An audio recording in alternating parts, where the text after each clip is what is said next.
الصحابة عدولا يعني لا يخطئون ومعصومون وكل. قلت هذا كلام غير عقلاني، فمنهم الجيدون ومنهم من هم غير معتبرين. أنا أنقل بحرف الواحد. قلت هذا الكلام؟ طيب من هم غير المعتبرين من الصحابة؟ أعطينا مثالا على غير معتبرين من الصحابة مثلا.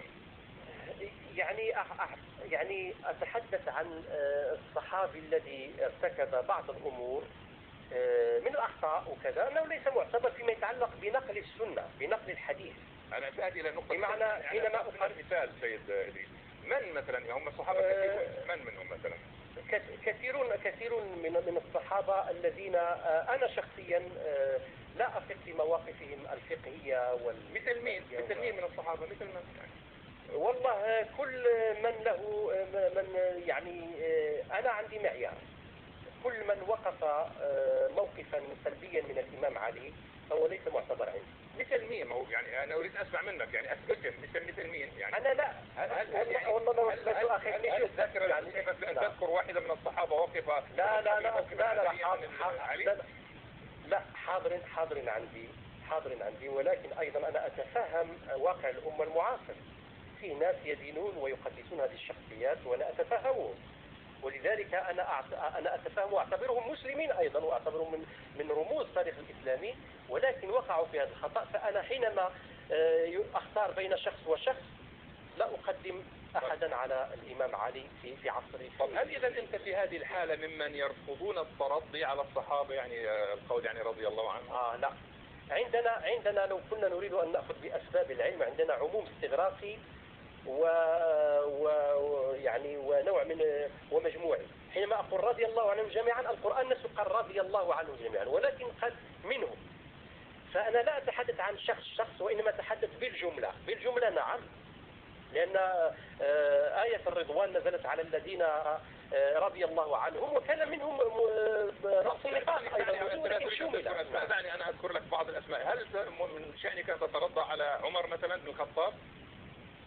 والله لا أعرف راح تقولون هذا الكلام. أنا أولا شوف، ولكن أنا لا أخذ سنتي إلا من علي بن أبي طالب عليه، وبالتالي لا تترضى عن عمر حتى من هذه النقطة.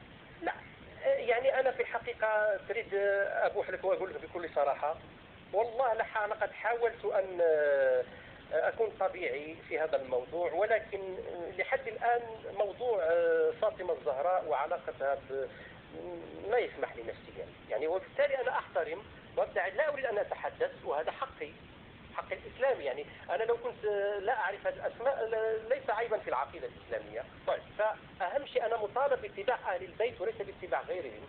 أما أن يؤخذ مني ترفي ولا مسترفي، أنا رضي الله عن الصحابة جميعا والله سبحانه وتعالى أعلم، ولكن فيما يعنيني لا أخذ سنتي إلا من علي بن أبي طالب ومن يعني لا تأخذها، يعني لما ذكرت علي بن أبي طالب يعني لا تأخذها من نبي محمد السنة؟